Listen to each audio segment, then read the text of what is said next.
brother, because yes, you're right. I do hold a little bit of power, if you will, in the positions that I hold. And but at the same time, I'm still a little brother. I'm still a mentee. As much as I mentor others, I am still a very active mentee, and I know how to simultaneously serve in that role. I receive what I receive from my mentors and my big brothers, and then I find unique and individual ways on how I can pay it forward. And so it's not a sense of where I've reached the ceiling and I've achieved all the brotherhood that not at all.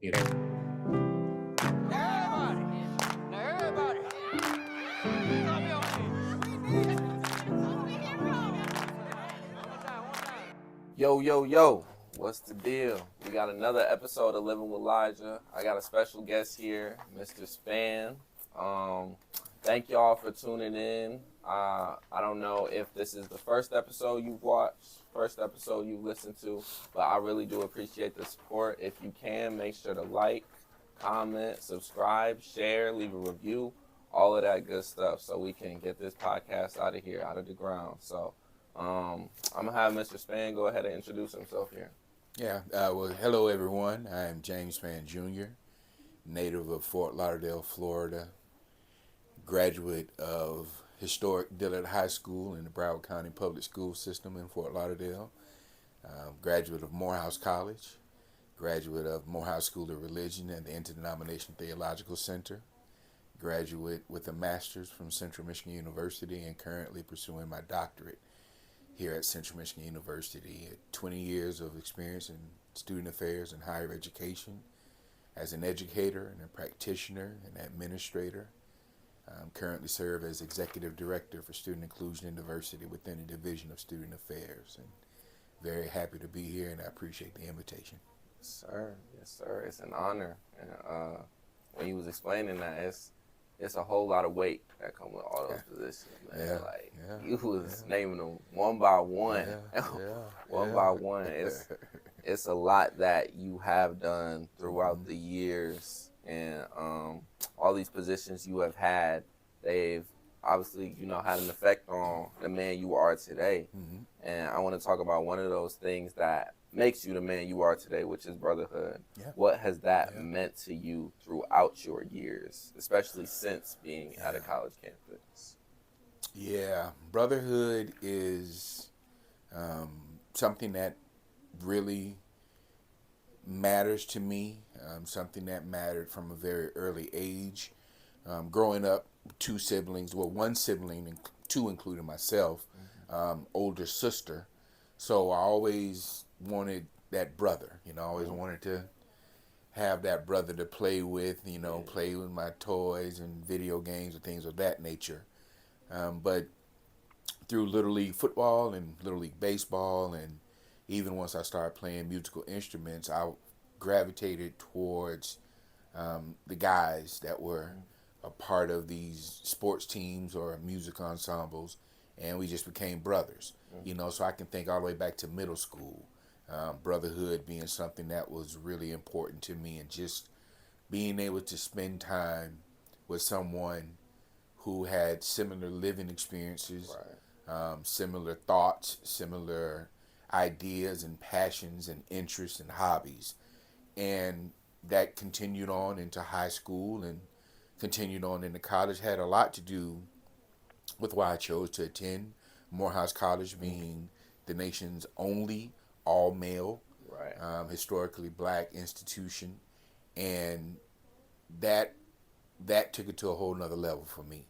I tell people, as soon as I hit campus, I gained 3,000 brothers, and it was just, an amazing experience, and just a whole family, and cats who just met me where I was, accepted me as I was, a little knucklehead 17-year-old from South Florida who thought he knew everything about everything. And so, and just being a little brother to the old heads on campus, being a big brother once I continue my matriculation at the institution to the incoming class. Because that's one of the things that Morehouse really stressed, that sense of brotherhood and accountability and being your brother's keeper. And so it was almost designed that your first year at the institution, you receive from the big brothers, And then as you go into your next year, you then in turn join, if you will, the group of big brothers and extend that same courtesy to the incoming students. Yeah. Yep. Okay. You know, and so it was a reciprocal nature. You know, I received as much as I gave, and that continued on even past being a student at Morehouse. Beyond graduation, you know, I was a very active alumnus.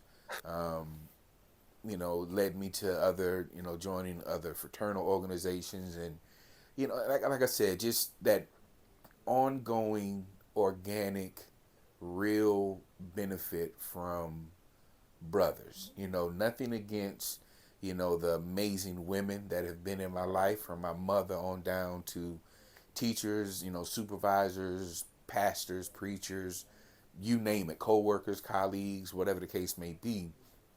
But for me, it was just something that just really resonated with me, that I could just be in community with my brothers, you know, and, you know, again, similar thoughts, similar beliefs, similar language, just similar concerns and fears and reservations, and just that willingness to be vulnerable, to just allow that brother to be your brother, you know, and not keep them at arm's distance and remain, you know, in a superficial relationship, but to just really allow that brother to step into your life and just say, hey man, you know, how are you? What's going on? You know, let's chop it up. Let me make sure you're good, you know. And that every stage of my life, and it from literally going all the way back to middle school, you know, to present day, I can think very fondly of the relationships that I have gained.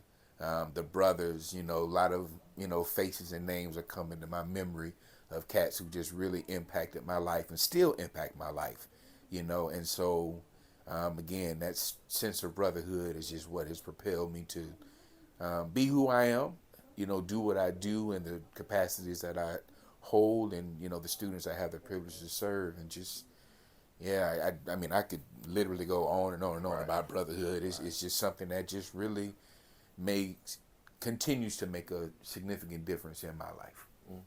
And you had on a lot of great points, and, you know, brothers being able to be there for one another, you know, hold each other up. And, you know, the reason behind that is because of the relatability. The root of relationship is relate. When you can relate, you know, it's easier to have that relationship.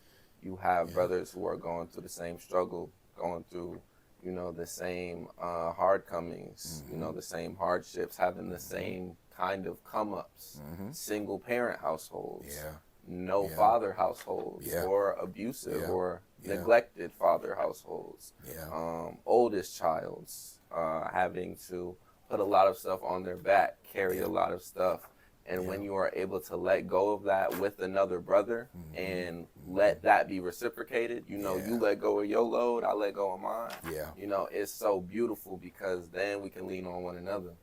Then we can, you know, wrap our arms around each other and go towards our goal together, not by ourselves. That's so powerful. And, you know,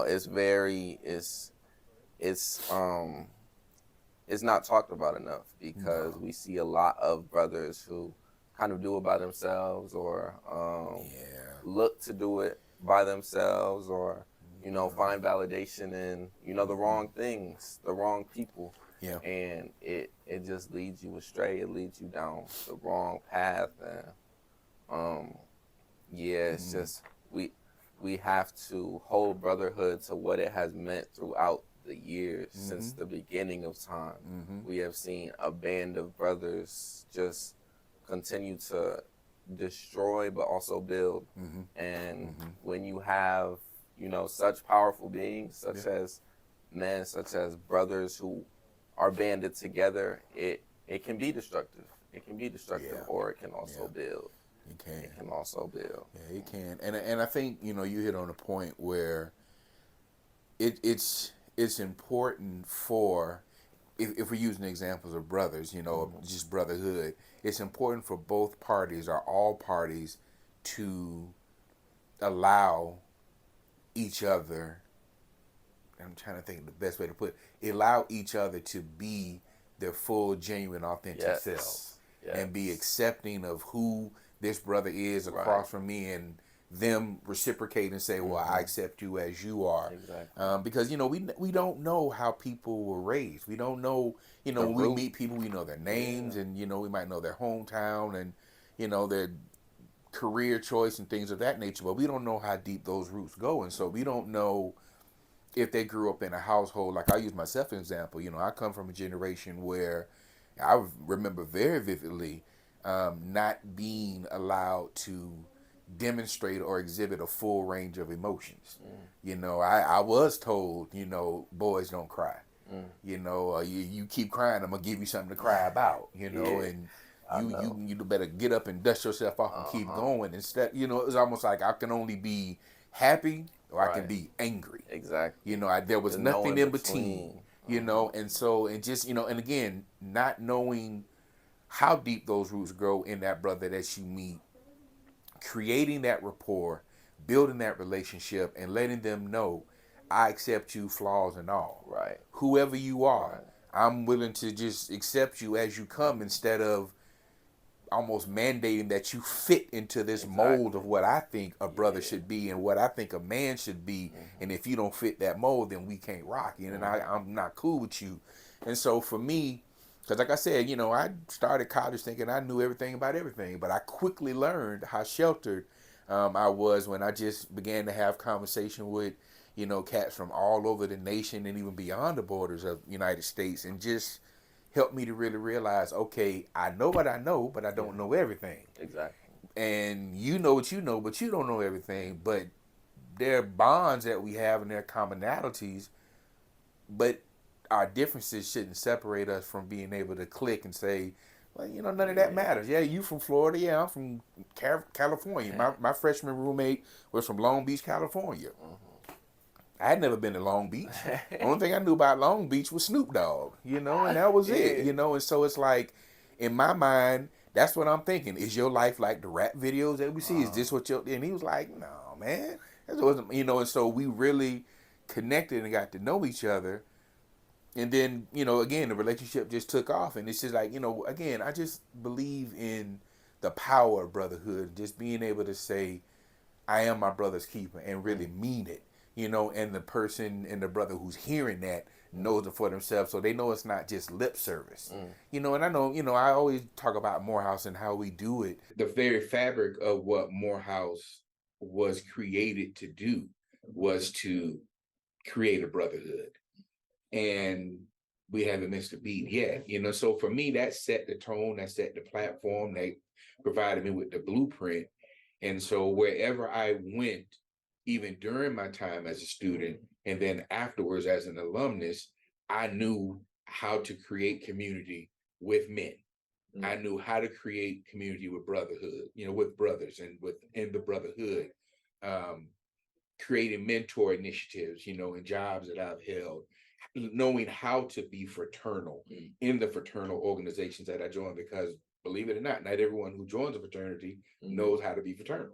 They may have their own reason and rationale for why they join, and they may not really be the kind of person that's aligned to connect with another brother, in the trenches and locked in arms or doing work, community service, growing, serving, whatever the case may be. And so in every phase of my life that I could think of, personally, professionally, spiritually, brotherhood is at the core of it. My best friend, is a male, and I don't know, it has made a significant difference in my life.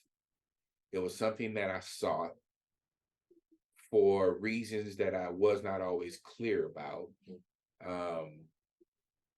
But it has made such an impression on my life. And, I know I am where I am because of, again, that willingness on my part to continue to be that little brother while I'm also simultaneously being that big brother. Because yes, you're right. I do hold a little bit of power, if you will, in the positions that I hold, and a little bit of cachet and prestige. But at the same time, I'm still a little brother. Right. I'm still a mentee.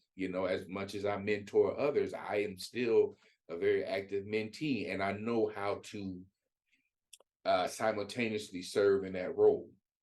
I receive what I receive from my mentors and my big brothers, and then I find unique and individual ways on how I can pay it forward, and so it's not a sense of where I've reached the ceiling and I've achieved all the brotherhood that not at all. I don't know that there is a pinnacle to it, because it evolves and it changes over time, especially as I grow older and put more candles on my birthday cake. Priorities change, thought processes change, life changes, whatever the case may be. But brotherhood, man, it's in the fabric of who I am, and what I'm privileged to do professionally and otherwise. And yeah, nothing like it, man. It's nothing like it. There's nothing like it. We was talking earlier about the cycles of brotherhood. You have older brothers, the little brothers, and as those older brothers go on to, what they pursue, their goals and dreams, those little brothers, become those older brothers for, the next generation. It's a cycle, a cycle of mentorship. And, just speak a little bit about that. Like, what does mentorship entail in terms of like looking at it through the lens of brotherhood and the boundaries of mentorship, how we can expand that? Yeah, that's a great question. Great question. Some of the most positive mentors that I've had in my life have been males. And so there's that fine line of mentorship, brotherhood that we walk in the relationship. But for me, that mentorship really is grounded in some of the same characteristics that, we can attribute to real, genuine brotherhood. A genuine interest in who I am, in my well-being, in my progress, finding those unique ways that someone else can contribute to my growth and development, provide opportunities for exposure, identify again those unique ways that they can bring something to the table. I think about my best friend. He's younger than me, but he is a husband and he's a father. He's a medical doctor. His own business. I mean, he can check a lot of different boxes in his life, and some of those boxes I cannot check just because of where I am in life. And so when I think about him and what he can show me and what it means to be a husband, what it means to be a father, he can be a mentor to me. And when it comes to, like, we're in all of the same fraternal organization together, and the majority of them I've been in longer than him, I can be a mentor to him. Graduated from Morehouse before he did. I started my professional career before he did, and so it's like that symbiotic relationship of, I can do for you in some ways, you can do for me in some ways, but at the same time, the brotherhood is still at the core. But again, it's almost a sense of, on Monday he's the mentor and I'm the mentee. Then on Tuesday I'm the mentor and he's the mentee, and it just kind of organically goes back and forth. He can call me and we'll talk for 2-3 hours at a time, and in the course of that conversation, the roles go back and forth, and so for me, it's just that real genuine interest of connecting, maintaining that connection, being genuinely invested in someone's life, using all of who you are in your existence, all of your lived experiences, professional, personal, spiritual, whatever the case may be, to allow that to come to the surface and be who you need to be for that individual that you're interacting with, to just really offer insight, input, direction, correction,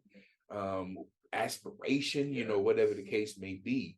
Now, when it comes to boundaries, I can't think of, anything being out of bounds, because I remember a conversation I had forever ago when I was a hall director with one of my residents, and I was kind of going through some things at that point, and she heard how often I talked about my best friend, and it was funny because she kind of, in that role again, the roles reversed. I'm her hall director, but she was like, wait a minute, you telling me all this stuff you're going through? She was like, well, why won't you let your best friend be your best friend? I was like, yeah, and she hit me with it, and there was nothing I could say other than, you're right.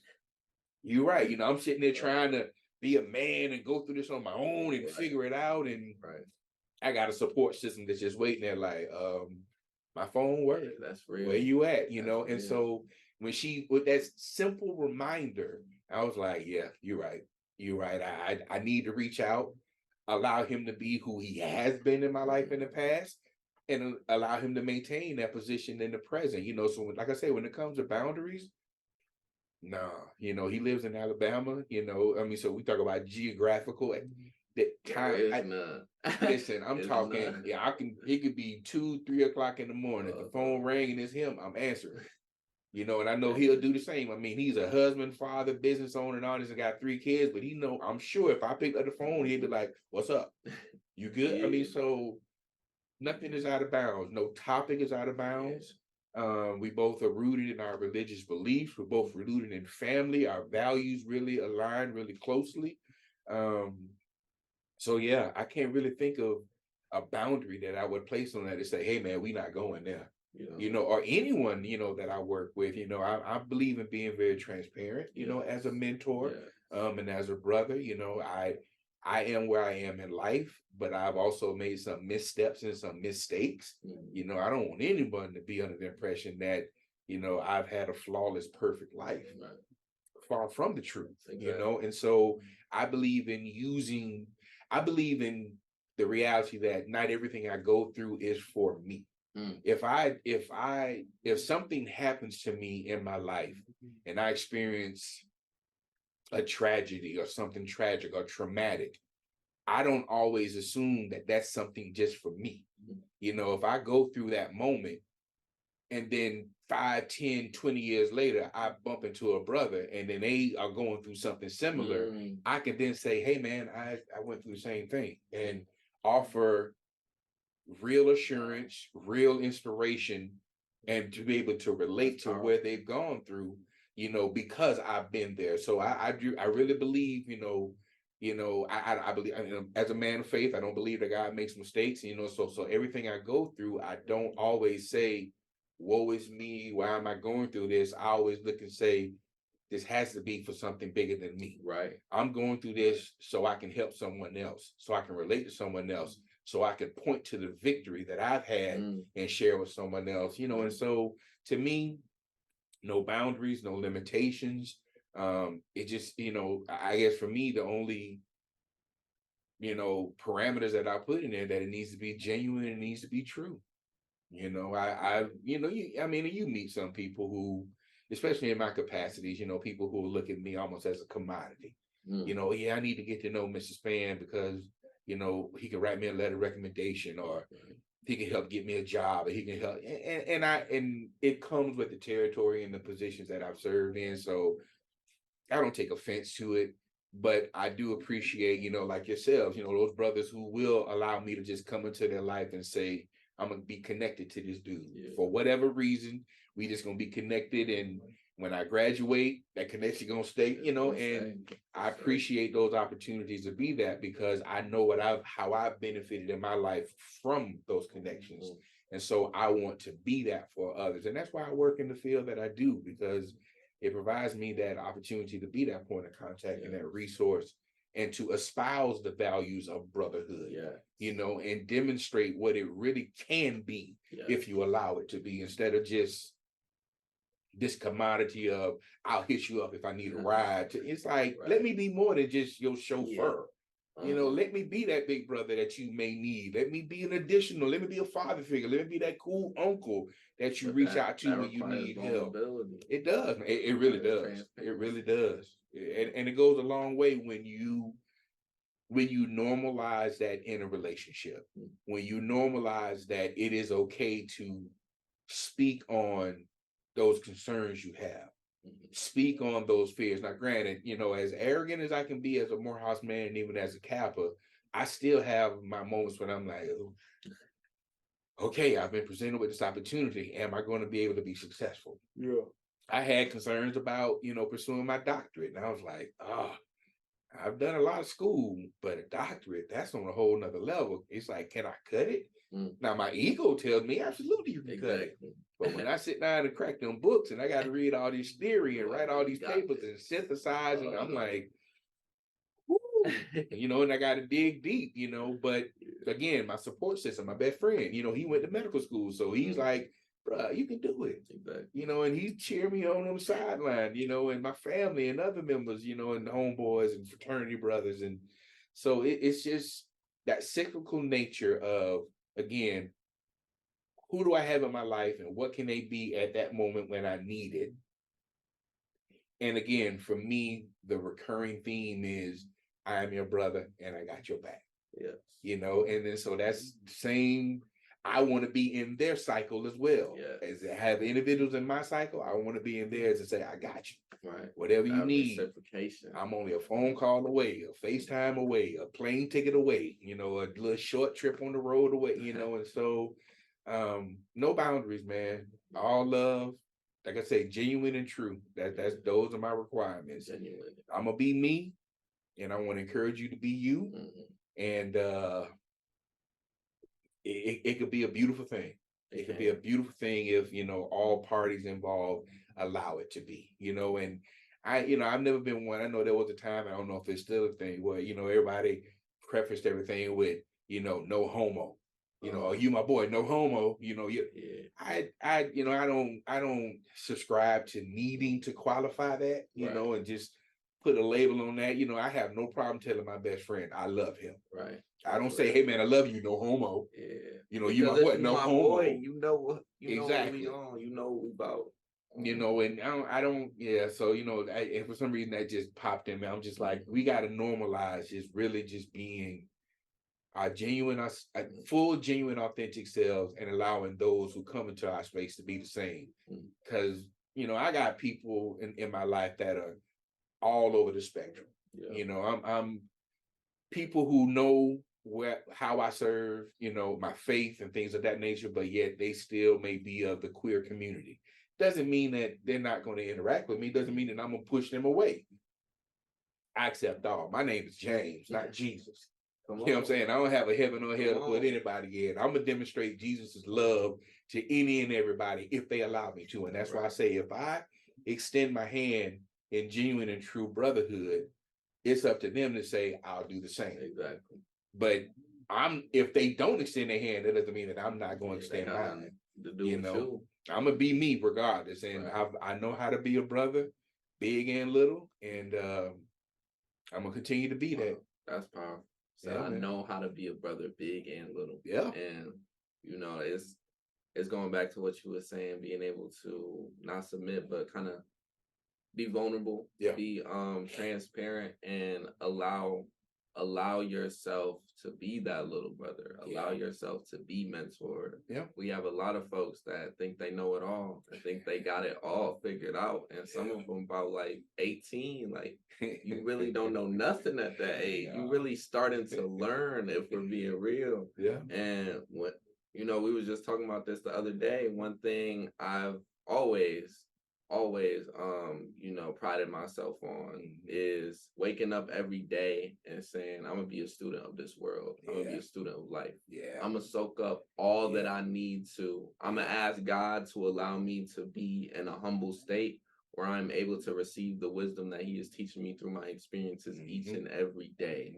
And that's something, I want to do each and every day, because I don't want my only learning to be in the classroom. I don't want the only education I get to be in a classroom from a professor. I want to learn from life, and I want to be able to do that. So I must submit myself to Him, to my Father. And we have a lot of brothers that aren't able to do that. And, it's just something they were never taught. So it's not something that should be held against them, something that should be waved over their head. It's just not something they were taught. They may not have fathers in their life, may not have these figures, these authority figures that were there to teach them such things, such as brotherhood, such as being a little brother. And Also, going back to what you were saying about the seeing everything as the bigger picture, and seeing the bigger purpose. This is not happening for me, but this may be happening for a bigger reason, for a bigger purpose. I was watching an Inky Johnson video one of these weeks ago, and he was talking about individual being attached to not only mission but purpose.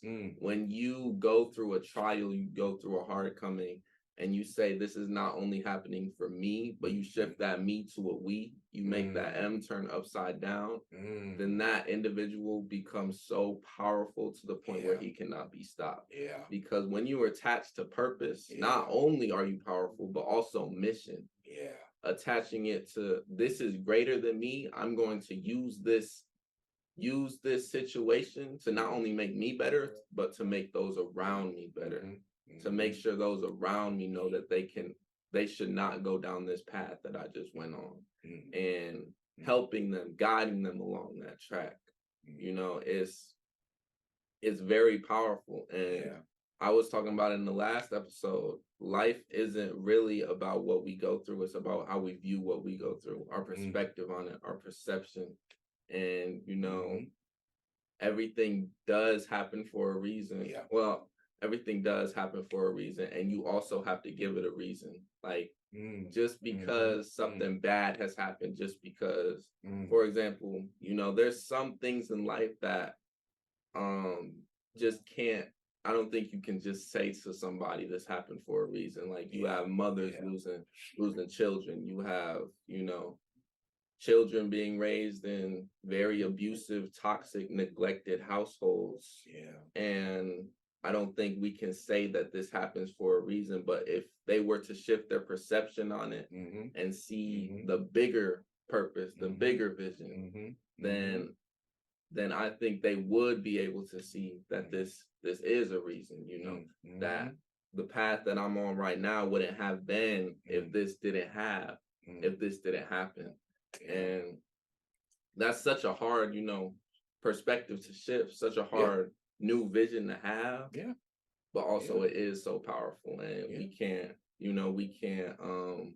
neglect or, turn down people who are going through these hard comings and getting lost in it, because there are some things that I don't think we can say this is happening for a reason. But if that individual were to percept differently, percept the situation just a little bit differently, you can see the reason. You can see a reason to give, a reason that was given this to happen.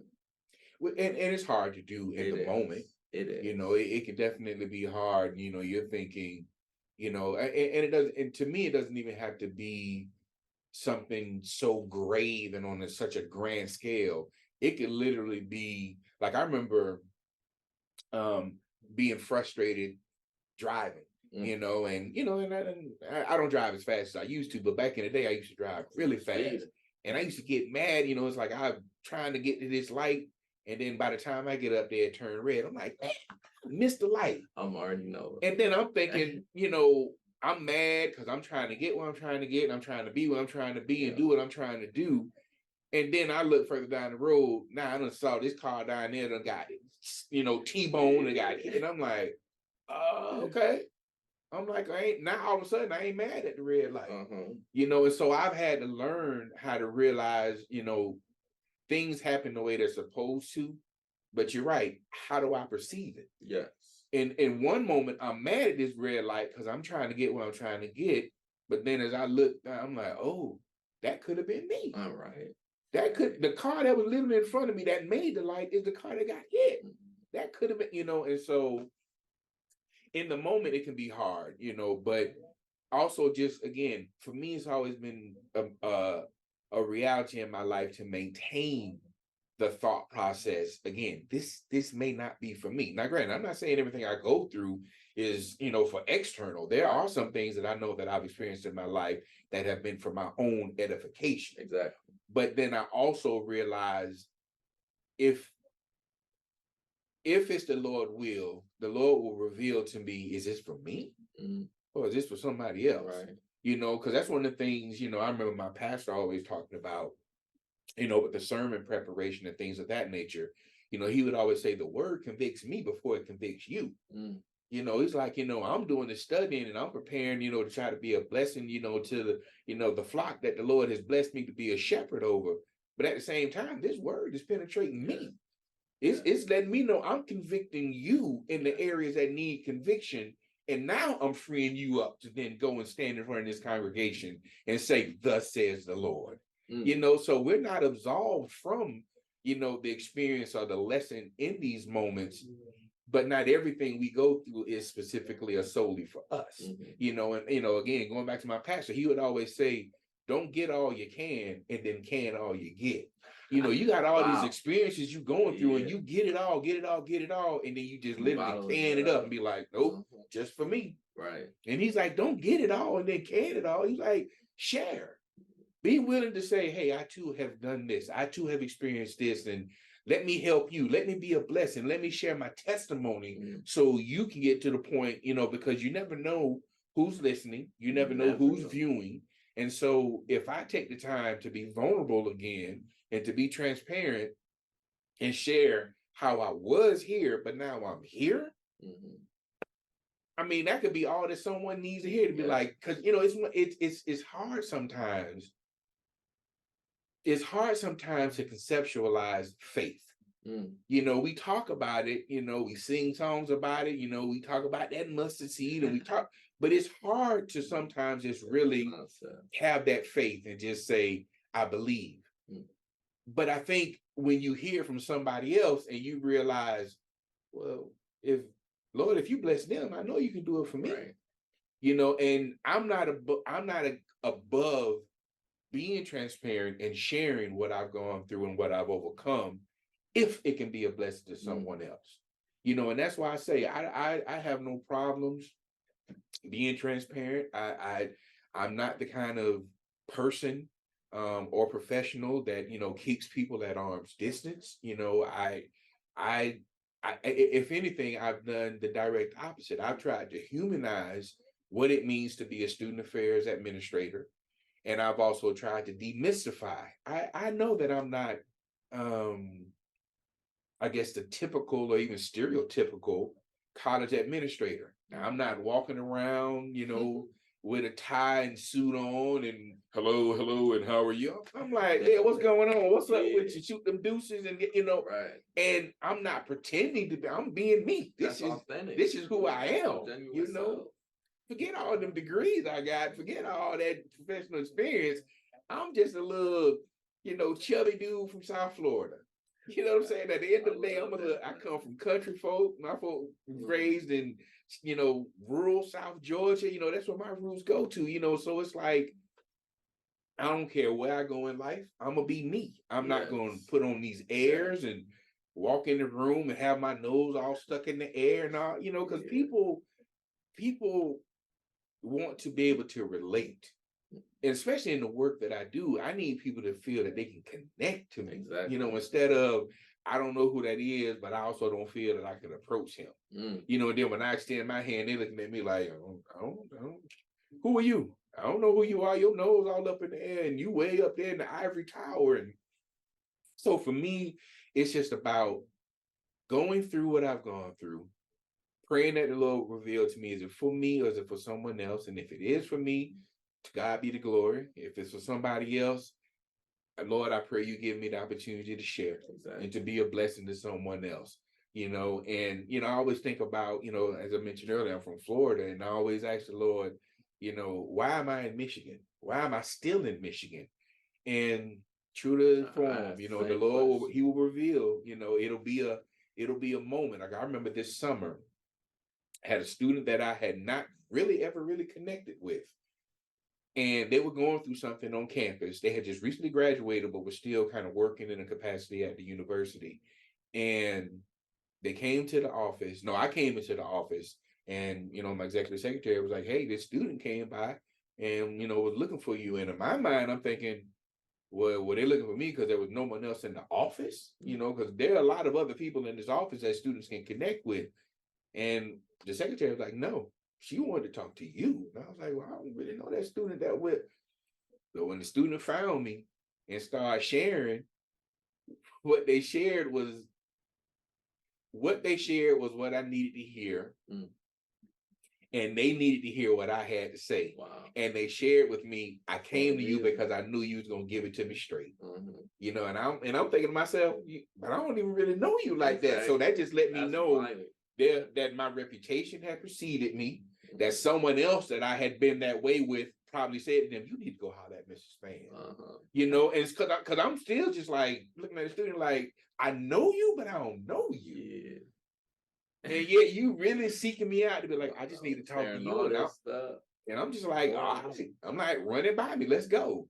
And when it hit me and I just started saying what I had to say, and she was like, that's why I wanted to talk to you. Yeah. Because I knew you was going to give it to me straight. And I was like, what other way do I know how to be? You know, and so I don't have time, like I say, to be walking around on airs acting like I'm more important than I really am and getting the big head and all this kind of stuff. I'm just a vessel for the Lord to use me to serve and be a blessing to others. And it just happens to be right now at Central Michigan University in Mount Pleasant, Michigan. And I believe in blooming where I'm planted, and I believe in being obedient to where the Lord has called me to be and what he's called me to do. And so like that humility is amazing, and it speaks for itself. Yeah. You know, as I was saying earlier, we got a lot of people that think they know it all, and you don't. You know, you don't think that you do. You know that you don't. I know that. And there is confidence and there's strength in that. And like I said, being able to be a student of life, a student of the world, and soak in all you can. You know, you were saying just this summer, you still learning. You know, to this day, after all these positions of leadership, after elevating onto an executive director position, like you are still learning and soaking up all that there is to soak up. Absolutely. And there's so much power in that. You know, just also speaking on, you know, trying to just trying to be your authentic self. You were speaking on that earlier. It's also very powerful, and it's something I'm still learning to do. A lot of people in college, I think they find that throughout the years, their authentic self. And some people find it, I mean, you're still finding it throughout life. You know, still finding how to be authentically you, unapologetically, respectfully you. And when you do, I don't think you can really lose it, because you see the values that you stand for, you see the boundaries that need to be set. And once you're authentically you, people respect it as well. Like you see the respect that goes around from, you know, your peers, and that is able to build you up, able to make you feel like you're doing something right. And when you do that, I think the humility comes as well, because you see the lives that you're changing. You see everything you're pouring out into others, and you see it doesn't come from yourself. And when you see that, it allows you to step down, step below, to put God up on that altar where, you know, his spot is supposed to reside. His rightful place. His rightful place. And, you know, pouring outside of his cup instead of your own, it will always lead you on the right path. It will always lead you. I agree. Never lead you astray. I agree. I you know, it's, but I will say this, I don't envy your generation, because you all have been brought up with so much outside influence and so much pressure to assimilate, so much pressure. It's almost like it makes the journey to discovering your full and genuine authentic self that much more difficult, because there is so much influence. You know, I mean, I didn't grow up, you know, with technology like that. You know, there was no internet when I was a little kid. You know, I remember the first, you know, music videos that ever came on TV kind of stuff. You know, I'm that old, you know. And so, but when I think about, you know, the pressure that you all have as a generation to feel that you have to be cool, and being cool means wearing a certain label, wearing your hair a certain way, being a certain way. You know, it just blows my mind and it breaks my heart at the same time, you know, because again, I know that's making the journey that much more difficult. You kind of feel like you have to live up to that standard they put up for you. To be in the in crowd. I mean, no one, I think at a very organic level, we all seek love and community. We do. And so no one wants to create an opportunity where they are on an island on their own. So if everybody wearing J's, hey mama, I need money to get some J's because my boys, and it's just like that pressure. And it's so funny because I remember feeling that same way growing up. And I tell you in a minute, man, I've never owned a pair of Jordans. Well, no, I've owned Nikes, but I've never owned a pair of Jordans.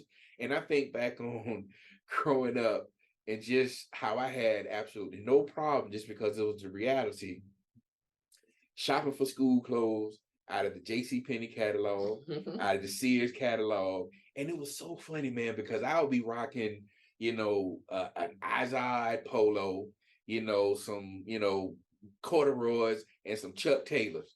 And you would swear I had paid like $1 million for that outfit. Because once it got on me, and that's why I was like, I make the clothes. The clothes don't make me. Wow, that's real. You know what I'm saying? And so that's why I say I feel my heart breaks for this generation because there's so much pressure to assume a personality that might not really be yours. Right. Or to assume a position that you really aren't built to play. You know, and so, you know, when you find those individuals who really are being their genuine authentic self, that's why I support it. That's why I encourage them, because I'm like, I know how hard it is for you to be willing to wear your hair a different way than others. I know how difficult it is for you to really want to go right when everybody else is going left.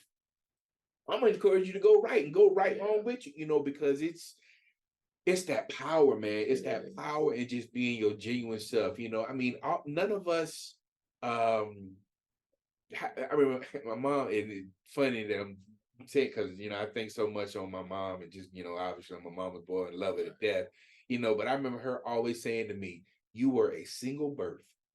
You know, so don't try to be like you run around with a twin and trying to be like everybody else. You were a single birth. You be you. And I was like, yes, ma'am. And it just resonated with me. And nobody can be you better. Nobody. And I used to tell people all the time, I'm not practicing being me. I'm not. This is me. Right. And you can't beat me being me. Right. Not on my worst day and on your best day. And you beat me being me. Exactly. You know, and so, and some people hear that. Some people hear that from a place of ego and a place of pride. It's not. And I'm like, that ain't it. I was made this way. Exactly. Fearfully and wonderfully made this way. Unique as my fingerprints, you know? And so I own that 100%. I applaud others for being who they are and doing what they do. I don't have a jealous bone in my body. I'm not trying to be like they are, because I know, and it's so funny. And I guess I could be honest and say I no longer have jealous bones in my body, because sure, there were times when I was like, man, I want to be married. I want these kids. I want to live in this big house like my partners. I want to have cars like them. But then when I would have conversations with them, and they would be like, man, yeah, I got all that. But, you know, when I was a hall director, they say, but you get the summer off. You know, and you get to just travel and kick it and go like here and go there. And that I'm lie, like, that grass greener on the other side. So true. So true. I'm sitting there looking at parts of their life, being envious, and they looking at parts of my life like, yeah, but. And I'm like, right. You know, and so at that point, that's when my whole mentality shifted. And I'm like, if it's the Lord's will, I will get all of that. Exactly. But I'm not going to seek all of that and overlook how the Lord has chosen to bless me. You know, and said, I'll just thank you for the blessings, but I want that. Right. There ain't no thank you, but. You sound like a spoiled kid. Exactly. Ain't no thank you for this, but I want, thank you for giving me what you're giving me, but I want what you're having, I want what you're giving them. Right. You know, the Lord don't get no, you know, nothing out of that. He's looking at you like, all right, man. All right, then watch this. Let me stop blessing you there and see how you feel about that. Go ahead and try that. You know, you like, Lord, where you at? Where you at? I don't feel you no more. Where you at? I'm sorry. I repent, you know.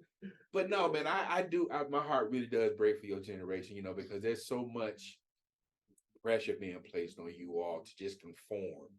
You know, I always think back on how Charles Barkley with his commercial, and he was just I mean, people just didn't hear what he was trying to say. He kept saying, I am not your child's role model. Your child don't know me. Yeah. I'm a dude playing basketball on TV. He's never met me, never shaken my hand. He's never sat in the room. We've never broken bread together. I am not their role model. Mm-hmm. You need to be, you in the house with them, the people in their community. And so when I heard that, I was like, yes. And I thank the Lord that I have people in my life who are those role models. I'm not trying to be like LeBron James or Magic Johnson or, you know, any of these. I know the people in my life who I aspire to be somewhat like, you know, and to just kind of say, I know who I am and the skills and the talents the Lord has blessed me with and the gifts that I have. But I also look forward to the opportunities to be on the platform that I can use them to your glory as you bless others in those types of ways. Yeah. But man, it's just amazing how, again, when you change, like you mentioned, you change your perception and just say, what is this? What is this that's happening right now? You know, am I okay with it? You know, and the growth and the maturation and the process. Because I mean, people in my life, and I'm really blessed that I've had people in my life, you know, like I say, going all the way back to grade school. And I say that's a blessing because they've seen me at all these different stages and phases of my life. And they can chart the progress to be able to say, I remember back when you was, and now look at you. Uh-huh. And I remember because I met you in college, and now look at it. And I met you in high school, but I met you in middle school, and I met you in elementary school. Uh-huh. And to be able to see, I see who you, and for me to be able to do the same and be able to speak to their growth and elevation, that's nothing to take lightly. It's not. You know, because, and I remember, you know, I feel like I'm rambling now, but I feel like I'm on something here. Yeah. I remember when I was in having a conversation with my mom about dating, you know, because, you know, I think mothers always want, you know, my mom talks about quality of life over quantity of life. Mm. And, you know, she always talks about, you know, married men live longer than single men. So she's been like on me forever about you need to find your helpmeet and get married. And I'm like, Mama, if it's meant to be, it's meant to be. But I understand what she means by it and what it's rooted and grounded in. She's not necessarily just looking at it from like a superficial level. She's like, no, I know what a helpmeet literally can be for you and to you, you know. And so I appreciate, you know, that outside perspective, and I appreciate her pushing me to aspire for it. And again, be humble enough to realize I'm good by myself, but I could be better with someone else. Mm. You know what I'm saying? Just to have someone, you know, whether it is, you know, my dudes and my brothers and my homeboys, but obviously, you know, when it comes to different lanes in life that we travel, different people serve different roles, you know? And so love my mama, but I love my brothers, and I love helping people, and I love serving others. And I just love being used by the Lord and trying to be a blessing in ways that, you know, he places on my heart, you know, where he tells me to go, not to go, you know, because Lord knows I wanted what I wanted, you know. Bullets. Man, there was nothing. If I was writing the script of my life, Michigan wouldn't have been in it. Right. Mount Pleasant definitely wouldn't have been in it. I mean, I still got people that are looking at me. They're like, you left Atlanta, Georgia to move to Mount Pleasant, Michigan? Yeah. And I'm like, listen, man, I believe in being obedient. Amen. And when I know I was praying and fasting and praying, and I heard from the Lord, and that's why I say obedience is better than sacrifice. Amen. I believe, and I heard the Lord very plainly say, go to the land which I will show you. And I was like, let's go. And he brought you here. And 19 years later, you know, I'm still trying to be a blessing to others, you know, and I appreciate the opportunity and I appreciate the exposure. And I would like to believe, you know, the people that I encounter appreciate me for being me, you know, because like I said, I'm not trying to be anybody other than me, you know, and I want people to see me for who I am, because I like to believe that provides them an opportunity to realize they can be real. You know, and come in and close the door and chop it up. And Not have to worry about if I ask how you doing. Oh, I'm fine. Be like, no, for real, how you doing? Like, let's break it down. Well, I'm going through this and going through that. And I'm like, thank you. Because thank you for being honest. Yeah, because when your authentic self, it makes others want to break out of that shell. It makes others want to put that face down. I hope so. And I've seen that myself. Like when you got that light, you let that light shine bright, it illuminates on other people. Yeah. And when your authentic self, your light may I don't know how to say it, but offend somebody, or they may see it like they want to dim your light. They gonna get out of that light. They gonna remove themselves because they don't like the light illuminating their insecurities. They don't like the light to illuminate on what they have to fix, what they have to heal, and they will remove themselves. But all those who want a piece of that light, who want that for themselves, they gonna stay around. They gonna see how can I remove this darkness so I can shine bright as well, so I can be my authentic self. Because I've seen, like, these past few months, it's so freeing to just be you unapologetically, no matter the room, no matter the space, no matter the people. Like, just be you and find strength in that. Like, there's nothing like it, because it's so draining to put on a face. It's so draining to code switch, as we say. To have to use specific verbiage. And obviously relationships will look different. Like a friendship will look different than me talking to my professor. But I'm still authentically me. It's just the way that I present myself. That's all it is. It's just not a different version, but just a different a different form of me. And I'm still being me authentically. And when people see that, they respect you, and they respect that you are being you, because they will respect it if they also are being themselves, if they are also being authentically them. And I remember when shortly after I moved up here, and I don't know what it is, but cat from down south, we love some white kicks. We just gotta have a fresh pair of white kicks. And I was in Walmart and I saw these little white kicks, and I was like, oh, I like those. Swooped them up, put them on. Like I said, when I put it on, it elevates to the next level. And I was walking around. I'm walking around like I'm floating on air. I see one of my partners, student that I worked with and knew and got to know. He was like, hey, where you get them shoes from? I was like, Walmart. He was like, I thought that's why. He was like, I can't believe. He was like, you wear shoes from Walmart?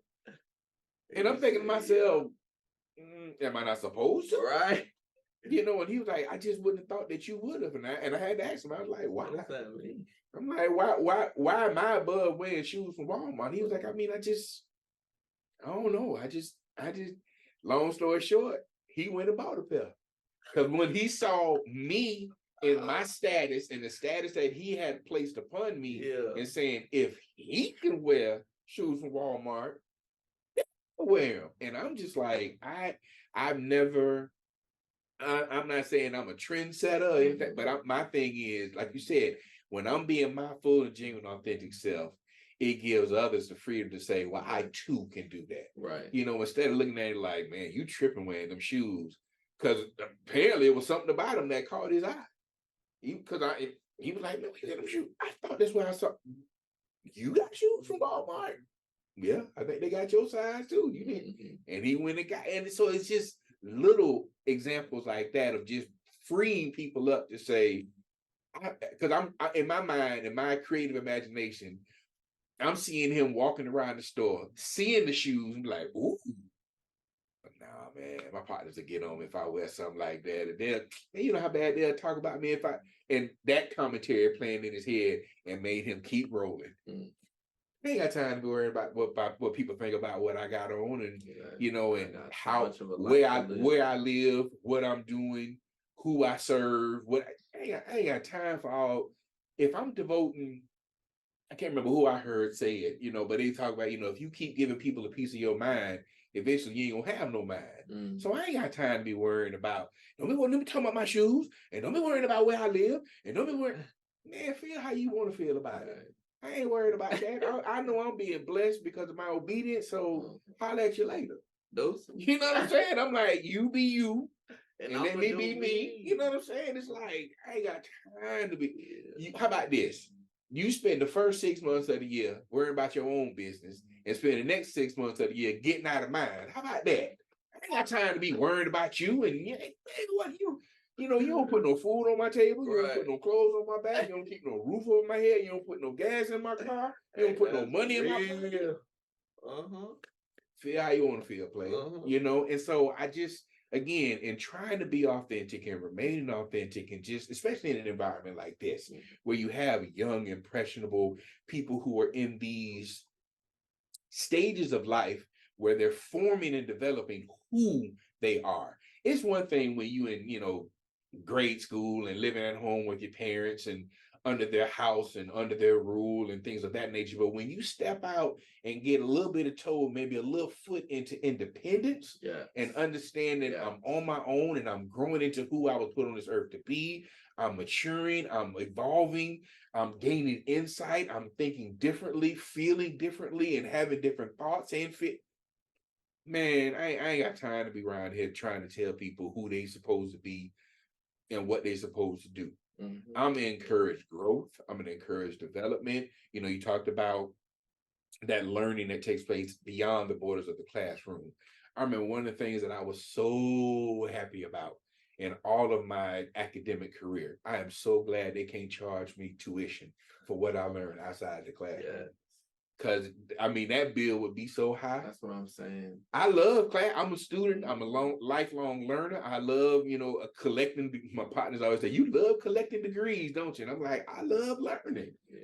But it's the learning that takes place beyond those borders that they can't put a price on. Right. That are that much more valuable because the exposure and the development and just what I've seen and what I've heard. I think about who I am today versus who I was when I arrived on this campus, in this city, in this state in May of 2005. That's not the same person. It's not. And I'm not the same person because of what I've been exposed to and because I have fully immersed myself into a community that looks different than I do, feels different, and just really just learning how to navigate that space, learning to bring who I am to the forefront, learning how to be my full and genuine authentic self. And I actually have to, give credit to one of my supervisors at the university for contributing to that as well. Because when I first came here, there was a lot of pressure being placed on me, almost in a sense, to assimilate. They're like, you in Michigan, you got to do things like we do in Michigan. You can't say soda, you got to call it pop. And I'm like, I'm pop. I've never even heard it called it. He's like, well, we call it pop up here. And I remember he sat me down and he said, we knew who you were when we hired you. We knew where you were coming from. We knew your background. We knew you were different than anybody else we had here. And that's why we hired you. So be you. And I was like, say less. I'm like, you ain't got to tell me twice. And from that point on, because again, I understood being in a new environment and kind of like sticking out like that sore thumb because there was no one else here that I could like immediately relate to. I'm not from Michigan. I didn't attend a predominantly white institution. I'm not from the Midwest. And there were so many knots that were in place. And you're not this, you're not that, not that. And I was just like, okay, well, I'm not going to act like I'm from the Midwest. I'm not going to pretend like I am, So I'm like, I'm just going to be me. If you're cool with it, cool. If you're not, that's cool too. Right. And once I started being me, wearing them shoes from Walmart, walking around, rocking, doing what I'm doing. I'm telling you, man. Listen, when I started being me, people was like, okay, I see you for who you are. Exactly. And then they just started gravitating toward me. I see your heart. I see you really want to help me. And you don't expect anything in return other than me to be great and go on and do well academically and professionally. You're not looking for me to grease your palm. You're not looking for quid pro quo. And people just started realizing that for themselves. Like I say, that reputation started preceding it. Right. And people started realizing, oh, it's this dude from down south that's on this campus. And you need to know who he is because he might be somebody that can help you. And the rest is history. That's real. And the people that I've connected with, I've tried to elevate and, encourage them to be themselves and And however small or large way they allowed me to be a part of their journey here as a student and their growth and exploration and development. And many of them I maintained contact with after graduation. And now they're husbands and fathers and, and professionals. And I still play a role in their life because, again, I'm still that big brother to them. And they still allow me to be that big brother, and so all circles back to the brotherhood, like I said, being genuine and true and being, again, doing the Lord's work, in the way that he's put before me. I had a conversation with a lady at Qdoba not too long ago. And, she was like, I saw you, because Christ Central Choir had a concert in one of the churches in the community. And they asked me to, share a word. And she just kept looking at me in Qdoba, and I was like, well, is she checking out your boy? What's up with it? I'm thinking, that's what I'm thinking. I'm like, she trying to hop. Like, you know what I'm saying? I'm like, lady, you see it. You see it. And she was like, you look so familiar to me. And I was like, of course, me being me, I'm like, I get that a lot. I get that a lot. And she was like, oh, I remember where I know you from. You was up there preaching when the Christ. And I was like, yeah, that was me. That was me. And so then she was, we started talking, and she was like, share with her, I was, used to work full-time in the ministry, director of Christian education, associate minister, preaching and teaching and all this stuff. And so then she was like, well, why'd you stop? Yeah. And I told her, I said, ma'am, I haven't stopped. And so I said, the location has changed. I said, I'm not in the pulpit on Sunday morning no more. I said, but I preach everywhere I go. And she was like, wow. And so that's why I say I believe in blooming where I'm planted. Wow. I graduated from seminary thinking I was going into full-time ministry within the building, within the sanctuary, for the Lord to say, that ain't what I want for you. I want you to go where I want you to go, and you're going to be Reverend Span wherever I send you. And you're going to preach that word, and you're going to shine that light, and you're going to let them know who blessing you. And so it was like, it was a good moment. It was a good reminder for me. And in that moment to really just share with her, don't put limits on me. Don't just think that I can only be an ordained minister standing in the pulpit on Sunday morning preaching. Yeah, there are no boundaries to God. None. I'm like, I'm not going to put limits on it. I'm not going to let you put limits on my call. I know what the Lord has called me to do, and he's called me to be a blessing wherever he's planted my feet, and so it was just a wonderful, like I said, the roller coaster of emotions. Here I am thinking this lady trying to holler at me, and then it turned into a moment where I can witness to her and talk about, expanding her mindset of what God can do and how he can use his people and where he can use them. And I was just like, that's why I say the Lord got a sense of humor. He do. I'm sitting there thinking she trying to holler at your boy, and that's a moment for me to just really talk about him. I'm like, it ain't about me. And he'll work. Talk about you in this moment. Like, oh. He gonna work like the most wildest moments for your good. In Qdoba. And they're trying to get my little protein bowl. I'm in here talking about the Lord. Hey, like, but I ain't got no problem with that though. I'm like, wherever I go, because I know, who woke me up this morning. I know who put breath in my body. I know who continues to bless me, because, even in spite of my shortcomings. And so that's a part of it, man. And that's why I say this journey has been so interesting, but I've learned to just continue to be obedient and just ask the Lord to, to continue to bless me instead of doing what I want to do and asking him to bless it.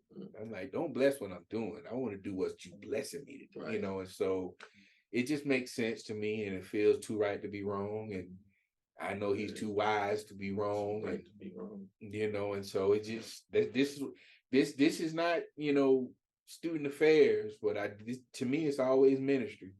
I always I've had conversations with my partners from seminary, and they've helped me to really see it that way as well. Because initially I was like, man, I'm supposed to be in the pulpit. I'm supposed to be preaching. I'm supposed to be.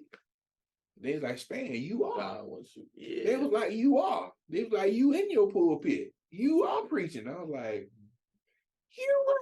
and so that's, again, the brothers that I've had in my life that would be like, hold on, man, why you looking at it like that? Why you overlooking what you're doing and realizing that you are being a blessing? Taking that little brother role. Telling you, man. And that's why I say I don't ever plan to abandon that. I don't think I will ever, if the Lord allow me to live to be 100, I'm still gonna be somebody's little brother.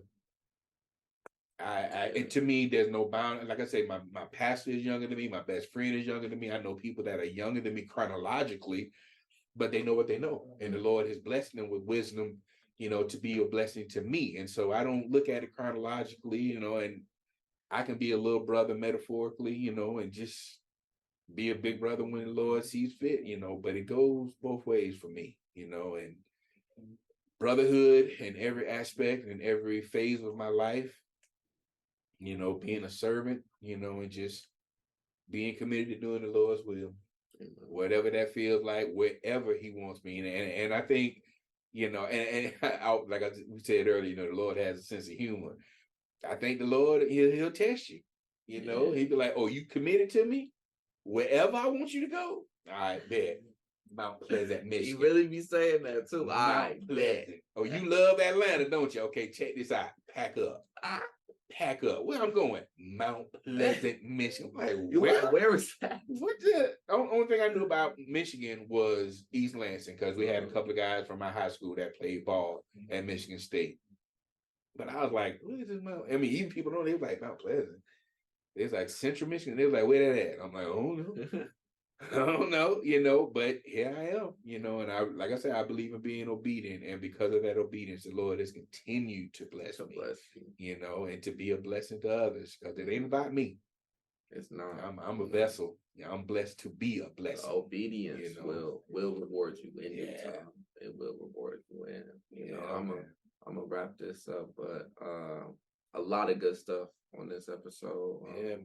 Talking about authenticity, being your authentic self. Going back to, sometimes us being timid or us feeling the need to conform to, social standards and stuff like that. It's as a recovering people pleaser, it's something, I'm learning how to undo that fear of not being accepted, not being validated, not feeling like I am enough.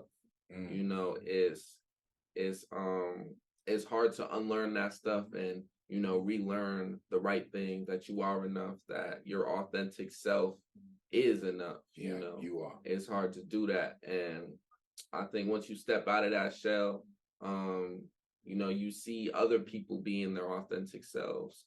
It's kind of like a flip switch. You see everybody being them, and makes you want to be you. And kind of going back to what you were saying about that person in your position, that person giving you the permission to authentically be you. I think sometimes we forget that we don't need people's permission to do what God has already given us permission to do. And that is to be authentically you. You don't need to ask somebody, can I be me right now? Can I speak on this? Can I be vulnerable? God has already given you that power. God has already granted that in you. He has given you that gift. And He, like you said, it's like a fingerprint. We're made distinct. We're made wonderfully, fearfully in His image. That's it. And not one of us is a copy. I can't be you better than you. You can't be me better than me. And so that is a gift that we have been given. And it's a light that we have to shine ourselves. Nobody else is going to shine it for you. You have to authentically, unapologetically be you. And the brotherhood was great to speak on that and see how we can break down those boundaries, break down those walls, those barriers, to see that we can be a big brother to somebody, but also a little brother, and submit ourselves under, and always be willing to learn, always be willing to, be humble and put ourselves in those positions. But man, it's been great talking with you. I respect you as a mentor, as a brother, as a director, as my boss. It's been an honor to have you on this episode. You have changed so many students' lives at this campus, and I think you will continue to do so in this position. And God will continue to bless you for your obedience. That's my prayer. Amen. But is there anything else you want to say? Man, I appreciate the invitation. I appreciate the platform, and I appreciate how you're using it to be a blessing, to illuminate the light that's within you, and speaking truth to power. and just inviting others into that space to provide them the opportunity to add to that and lend their voice to the conversation and share space with you, so I told you when I met you, you came to me in a good position. And so I knew you came from good stock, and you have not let me down yet, you still growing and still glowing. And, long as you do, I'm gonna rock with you. And even if you take a step back, I still got you, and so Brotherhood. I appreciate, you being you and being your genuine, authentic self, with the hair chop and just doing you and tatted up and just, and you doing you, and you're evolving into who you are to become, and I want to continue to encourage that and encourage you to continue that journey, because that's what it's about, literally finding your voice, because you're going to be probably more of a blessing than you realize to others, whether it's in this platform, whether it's just your existence, whatever the case may be, as a mentor around campus. You have no idea the impact that you're going to have on people's lives just because you are who you are and where you are, and I just want to continue to encourage you to do that and keep on keeping on, man, and just keep making it happen. I appreciate that. Yes, sir. Yes, sir. Thank y'all for tuning in. We got another episode coming next Friday. As I said in the beginning, if you could like, share, comment, subscribe, leave a review, I appreciate once again for tuning in for this episode. Thank y'all. Even when I was dead wrong, they were robbing me. And I got some dead ain't gone, but inside of me, Lord, they don't play like home, inside for real. Fell to my knees cause I'm the one they try to kill. Lord, keep me safe. The most beautiful trees grow from the most uncomfortable situations. All your dreams and aspirations, the only thing going to keep you going in life. Keep doing your thing out there, young boys. Just keep going, man. You're all my spirit. I remember from a young age, you've always been set apart. Stay real, all above. Keep God in your life. I am so grateful to be able to call you my brother.